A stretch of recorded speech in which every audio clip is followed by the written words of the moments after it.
Iñaki Úcar es licenciado en Ingeniería, es licenciado además en Física, es también músico profesional, es profesor asistente en Ingeniería Telemática en la Universidad Carlos III de Madrid, donde disfruta enseñando probabilidad, procesos estocásticos, cadenas de Markov, teorías de colas, en fin, cosas que se inventan porque esto no existe. También es músico profesional, como he dicho antes, es clarinetista y hoy nos va a hablar del sesgo de confirmación. Fuerte aplauso para Iñaki.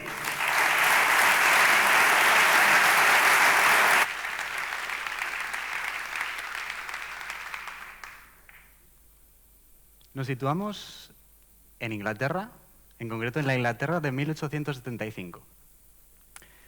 Tenemos una ciencia boyante, ¿verdad? Especialmente la física. Tenemos una explosión de técnicas, tecnologías que dan lugar a una segunda revolución industrial. En este contexto tenemos a estos dos señores con barba pre-hipster, que son dos de los tres protagonistas de la historia que os traigo hoy.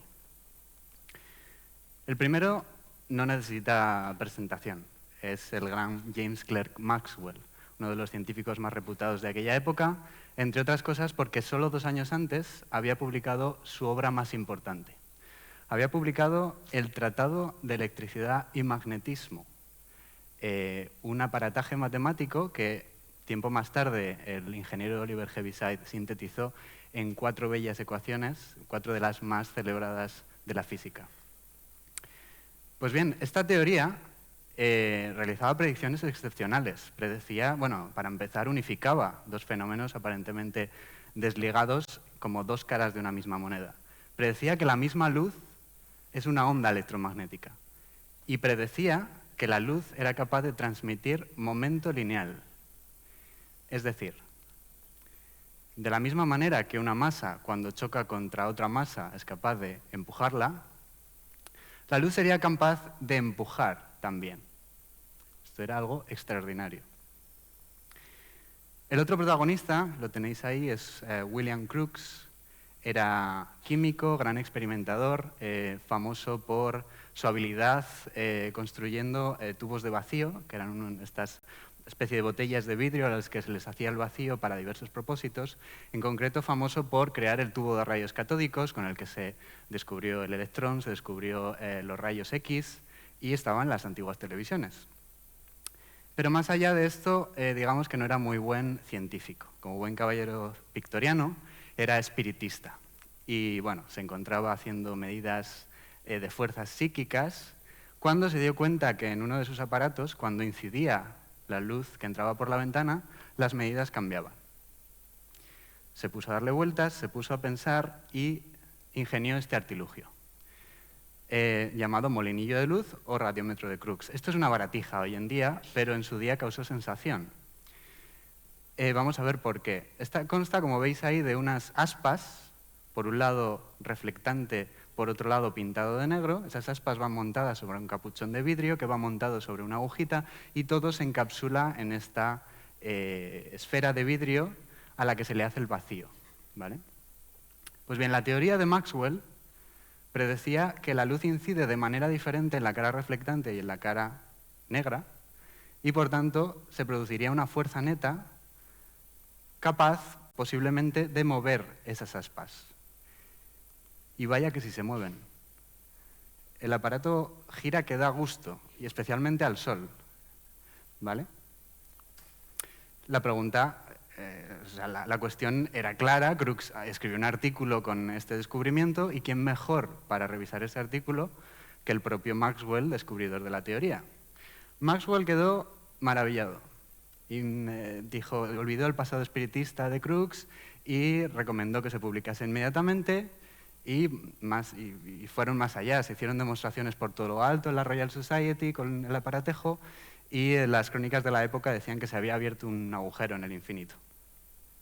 Pero había un problema, y un problema bastante gordo. No sé si conocéis este vídeo. Es un experimento clásico en psicología de finales de los 90 en el cual aparece una serie de personas con un balón y se nos pide que contemos el número de espaces entre esas personas. La gracia está en que en mitad de ese vídeo aparece una persona disfrazada de gorila, se da un paseíto, se para en medio, hace un bailecito y se va con tranquilidad. y ni te enteras, ¿vale? Este experimento se ha repetido en diversas ocasiones, de diferentes maneras. Por ejemplo, se ha hecho con radiólogos. Se les ha pedido que busquen tumores y estos radiólogos encuentran los tumores, pero no encuentran el más que aparente gorila que se encuentra en una esquina de las radiografías. Pues bien, resulta que aquí también había un gorila, si me permitís la metáfora. Es que las aspas giran al revés. La teoría del propio Maxwell predice, y esto es como la cosa más básica de la teoría, que la cara reflectante recibe el doble de presión lumínica que la cara negra, por lo tanto debería girar en el sentido contrario al que lo hace. Entonces, esa no podría ser la causa. ¿Qué pasó aquí? ¿Por qué no se dio cuenta de algo tan evidente el propio creador de la teoría? Bueno, como epílogo de esta historia, evidentemente alguien se dio cuenta y esto desencadenó 10 años de experimentación, de un montón de investigación al respecto, hasta que el gran Osborne Reynolds, también famoso científico de la época, dio con la clave 4 años más tarde. ¿Vale? La clave, porque se habían hecho muchos experimentos, que descubrían, por ejemplo, que si le sacabas el aire, si le sacabas más aire y dejabas un vacío más perfecto, no se movía. Si le añadías más aire, con lo cual el vacío era muy malo, no se movía. Si lo colgabas de un hilito, eso giraba en un sentido y el conjunto giraba en el contrario. Una cosa muy extraña, lo que apuntaba a algún tipo de efecto del aire que quedaba dentro. Y esa era precisamente la clave de toda esta historia. La explicación buena es que se da un curioso efecto. Hay tan poquito aire, hay lo suficientemente poco para que las moléculas no se encuentren entre ellas, las moléculas de aire que quedan. No se ven, no interaccionan. Pero hay lo suficiente como para que se produzca este efecto llamado transpiración térmica que descubrió Reynolds y que consiste en que se da justamente en el bordecito de cada una de las aspas. En el bordecito hay unas pocas moléculas que, digamos, trepan por la cara reflectante, que es la más fría, hacia el otro lado, la cara más caliente, haciendo que el conjunto se mueva en la dirección que vemos que se mueve. Reynolds, evidentemente quiso publicar su descubrimiento y hizo un artículo que cayó en manos, como no, de Maxwell. Maxwell, lejos de redimirse de su error anterior, incurrió en otro más grave, que fue paralizar la publicación del propio Reynolds y publicar su propio artículo con la idea de Reynolds. Afortunadamente dio crédito de ello, pero criticando las matemáticas de Reynolds que no se habían publicado, lo cual no gustó mucho a Reynolds, como podéis entender.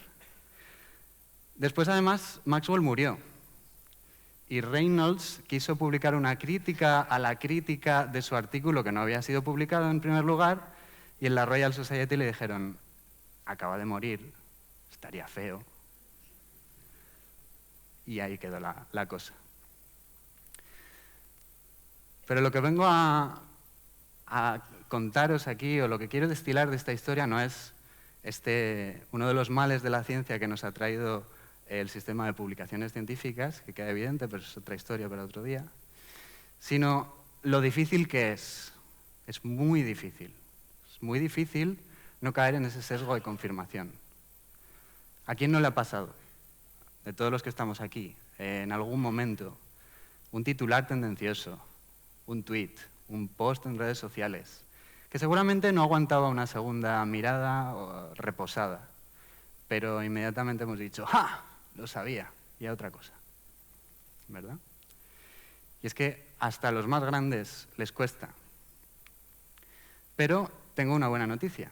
La buena noticia es que tan solo siendo conscientes de que existe, de que tenemos ese sesgo, tan solo teniéndolo presente en nuestro día a día, es mucho más fácil no caer, no sucumbir ante ese camino fácil. Es mucho más fácil que acabemos viendo al gorila. Mil Esker.